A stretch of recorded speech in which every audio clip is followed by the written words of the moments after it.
বলতেছে স্বামী আমি ঠকি নাই, আমি ঠকি নাই রে, তুমি আমার 10 নাম্বার স্বামী রে। আমার আগে 9 টাকা তোক দিয়ে 10টা কি। এ যুবক, তুমি যদি একটা মেয়েকে ঠকাও, তুমি 10টা মেয়েকে ঠকা, যেই মেয়েটাকে বিয়ে করে আসছে তুমি যদি 10টা ঠকা আসো, আল্লাহর কসম করে বলতেছে, আল্লাহ কোরআনের মধ্যে বলছে, যেই আল্লাহ কোরআনের মধ্যে বলছে আল খবিসাতু লিল খবিসা ওয়াল খবিসুনা লিল খবিসা, খবিস মার্কা ছেলের ভাগ্যে খবিস মার্কা বউ মিলবে, আর খবিস মার্কা বউর ভাগ্যে খবিসে মার্কা ছেলে মিলবে। এ যুবক, তুমি যদি 10টা মেয়েকে ঠকা, যদি যেই মেয়েটাকে আনবে ওই মেয়েটা 13টাকে ঠকাইয়া তোমার ঘরে লাল শাড়ি পরিয়া গুমুর দিয়া তোমার সামনে খাটের উপরে বসে থাকবে, কিছু করার নাই। কথা কার? আল্লাহ। কি তুমি ভাবে শরীরটা পাইছাও না? ননি বাপ কাম আগেই ছেড়ে দিয়েছে।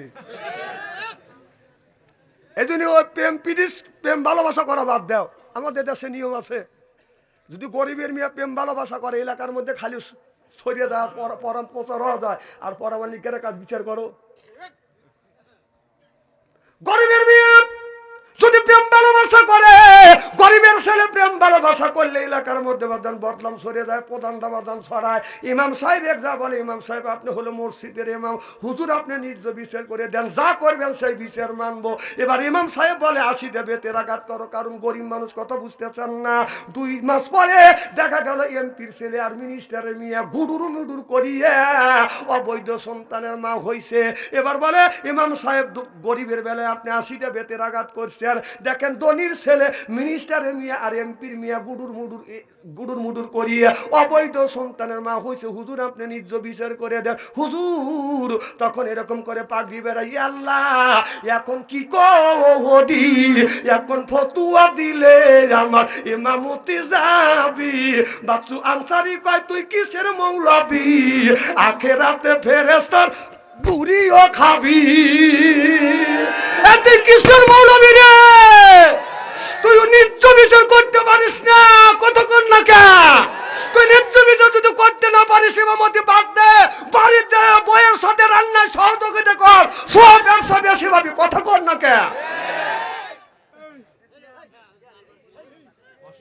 অসুস্থ মানুষটাকে দরিদ্র সরা দিয়েছে।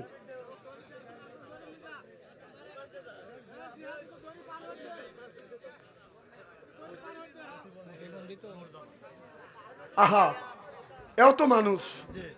এত মানুষ আল্লাহ আমার সুস্থ রাখছে, আর প্রতিবন্ধী বানাইছে। যদি আল্লাহ প্রতিবন্ধী না বানাইতো, অনেক লোক হাসতেছেন, কাঁদতেছে। যুবক মানুষ আল্লাহ সব করতে পারে কিনা? এখান থেকে শিক্ষা নেন, আলহামদুলিল্লাহ কর। এর চাইতে আপনাকে শত শত গুণ আল্লাহ সুস্থ রাখছে, সুবহানাল্লাহ কর না কে? এখান থেকে শিক্ষা নেন।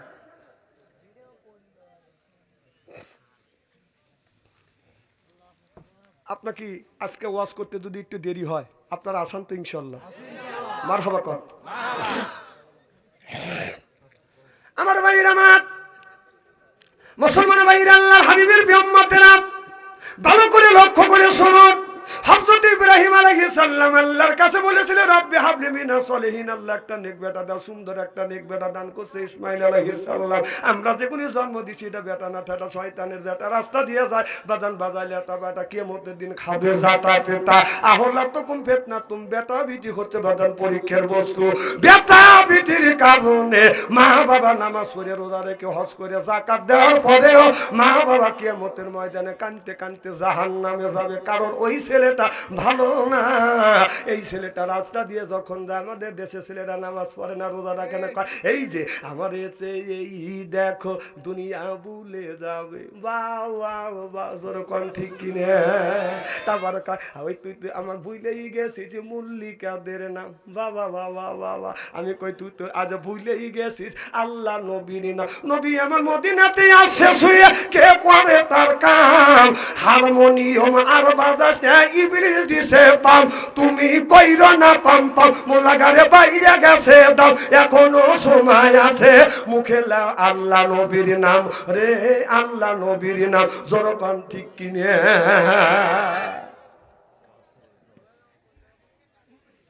আমার ভাইয়ের আমার ভালো করে লক্ষ্য করে শুনুন, অশুভ নামাজ পড়া লাগবে, রোজা রাখা লাগবে, হজ করা লাগবে, যাকাত দেওয়া লাগবে, আল্লাহর পথে তোমাদের চলা লাগবে। নামাজ ছাড়া যুবক, তুমি যুবক মানুষ যদি নামাজ পড়ো, যুবক তুমি সেজদা যদি দাও, এই সেজদার কত দাম, তুমি সেজদা দিয়ে আল্লাহর কাছে যা চাইবে আল্লাহ তোমাকে চাই দিবে। যুবক দে, যুবক বয়সের একটা সেজদা আল্লাহর দরবারে বাজান কবুল হবে, বৃদ্ধ বয়সের সেজদা কবুল হইতেও পারে, নাও পারে, এটা কার ইচ্ছে? আল্লাহর ইচ্ছা।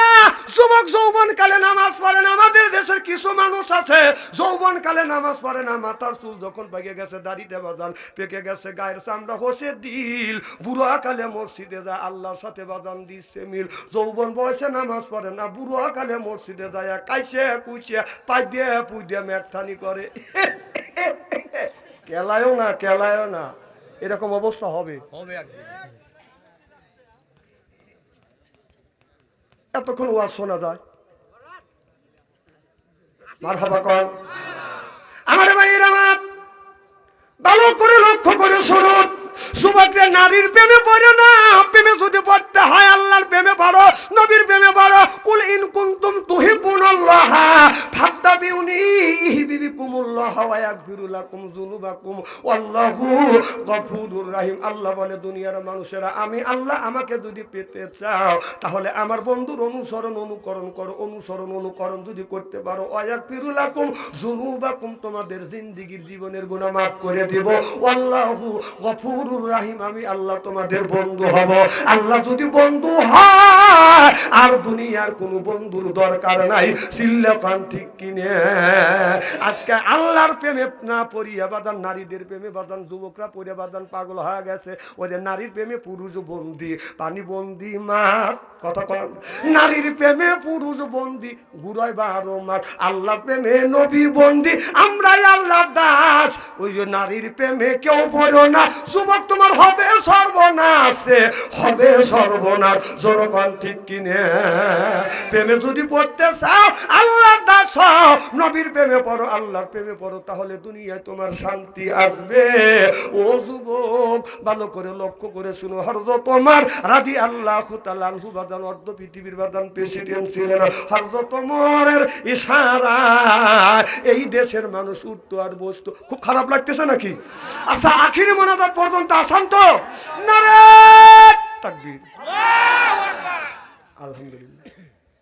এই ওমর মদিনার প্রেসিডেন্ট, এত সুন্দর প্রেসিডেন্ট, সুবহানাল্লাহ কোন। কারণ সুন্দর করে রাষ্ট্র পরিচালনা করছে, তার মতো এত সুন্দর নিখুঁতভাবে কেউ রাষ্ট্র পরিচালনা বাদান করে নাই। আমাদের দেশের নেতাদের যদি বাদান ধরা যায়, যেটাই ধরা পড়বে কোটি কোটি টাকা মারছে। আল্লাহ কোরআন কারিমের মধ্যে বলতেছে, আজা আল্লাহ লিল মুত্তাকিনা ইমামা, এ কথা কার? আল্লাহ বললেন, আজা আল্লাহ, আয় আল্লাহ লিল মুত্তাকিনা ইমামা, একটা নেককার পরহেজগার ইমাম বানাও, কথা কার? কোন ইমামের কথা?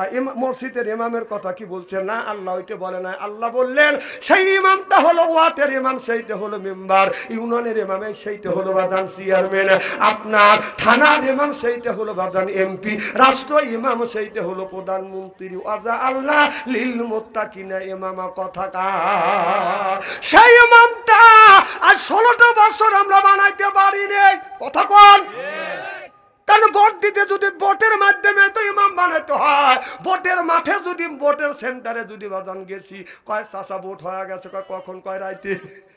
ভোট হয় দিনে আর ভোট হয় বাদান রাইতে। এক চাষা ভোট দিবে গেছে, তো চাষা কই যাও, ভোট দিতে, কয় যাও। পাবলিক তো জানেই যে ভোট তো কাম হয়ে গেছে।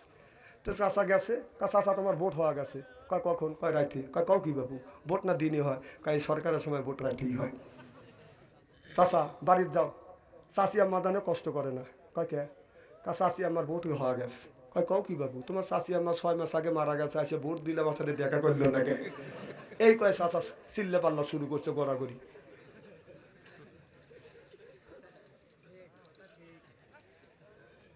চিল্লে পাল্লা সবাই সে, চাচা কি হয়েছে? কানা তোমরা বিচার দিবে না, পুলিশ এসে করতেছে, বাসি বউ করতেছে, কি হয়েছে চাচা? কার তোমরা পুলিশ কা হয়, কার তোমরা বিচার দিতে পারবে না, আমরা আইনের লোক, যদি বিচার না দিয়ে দিবে কেটা? কার শোনো, 6 মাস আগে তোমার চাচি আম্মা মারা গেছে, এসে ভোট দিলে আমার সাথে দেখা করলো না কে?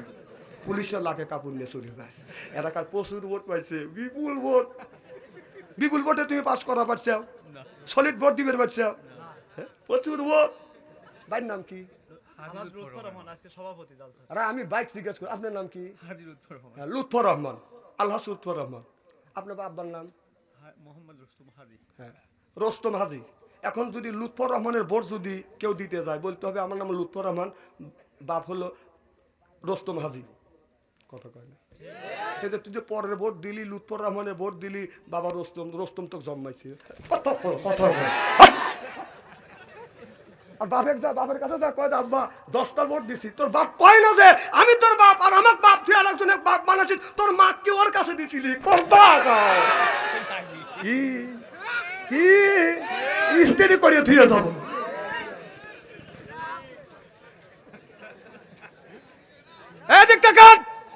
আবার শোক বড় বড় নাকি?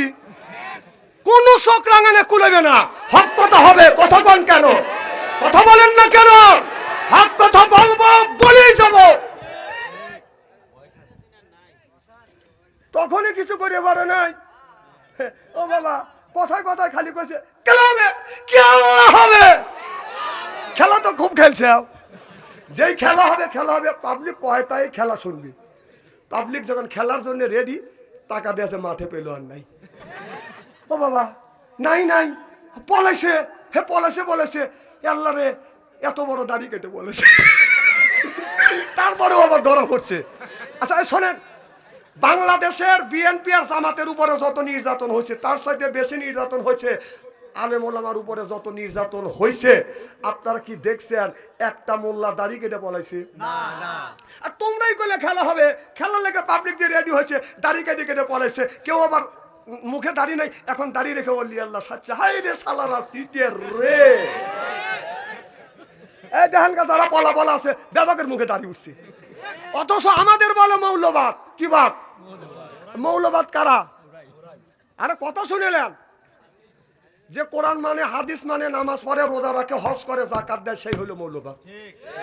যেরকম যে মূলের উপরে বিশ্বাস থাকে সেই মৌলবাদ, যে নামাজ পড়বে ওই মৌলবাদ, যে রোজা রাখবে ওই মৌলবাদ, যে হজ করবে সেই মৌলবাদ, যে যাকাত দিবে সেই মৌলবাদ, যে আল্লাহ মানবে সেই মৌলবাদ, যে নবী মানবে সেই মৌলবাদ। তাহলে আমরা যদি মৌলবাদ হই, তা ওরা কি বাদ? তাই কর না, নাগাবাদ না, ওরা বাতিল।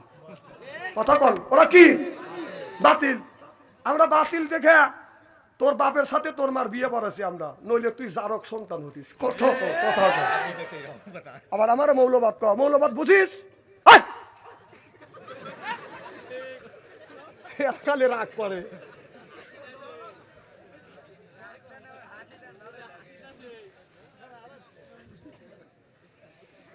রাগ করেন না ভাই, রাগ করেন না, রাগের কথা বলতেছি না। কোরআন হাদিস থেকে যাই আসতেছে সেইটা বলতেছি। তোমরা ফস করে মৌলবাদ, আমাদের মৌলবাদ কর। মৌলবাদ সম্পর্কে বোঝো? তুই যদি নামাজ পড়িস তাহলে তুই মৌলবাদ, একদিনও যদি মসজিদে যাস তাহলে তুই মৌলবাদ। তাহলে মৌলবাদ। আবার বিয়ে করার সময় মৌলবাদে টুপি বড়, জুব্বা গায়ে দেও, এদিন অত সুন্দর সোনার মতো বউ পাইছে। আবার কি উঠে এ মৌলবাদ। মৌলবাদ এখন কোথায় গেছিস? বাংলাদেশে আপনাদের গ্রামে মসজিদ আছে কিনা? এই মসজিদে যদি মোমাতাদের মতো সতী নারী আসে, যদি ড্যান্স দিত, গান গাইতো, আপনারা কি মানতেন? যারা কথা বললো না এরা মুখে মানতো। কি কর মানতেন? কি করতেন? ফালা যদি অলঙ্গা যার কাছে যা আছে নিয়ে রুষে দাঁড়াইতেন। পিছনে লোক কইল না। যখন তাহলে আল্লাহ রসুলের জাতীয় সংসদ ছিল মসজিদে নববী, সুবহানাল্লাহ কর। আর আমাদের জাতীয় সংসদ ওই সংসদে জুমা নামাজও চলবে। কি কন? রসুলের ওইটা যদি জুম্মার নামাজ চলে, জাতীয় সংসদ মসজিদে নববীর, আমাদের জাতীয় সংসদে জুম্মার নামাজ কেন চলবে না? এ পাওয়ার দিয়ে গেছে আল্লাহর নবী, সুবহানাল্লাহ। যেই জাতীয় সংসদ থেকে বাংলাদেশের 20 কোটি মানুষের রিজিক বন্টন হয়, সেই জাতীয় সংসদে মমতাজ নর্তকী নাইসা গায়া জাতীয় সংসদ থেকে অপবিত্র করছে, আর নেতা নেত্রীরা হাততালি বাজছে। এখন সেই বুবু মমতাজ কোথায়?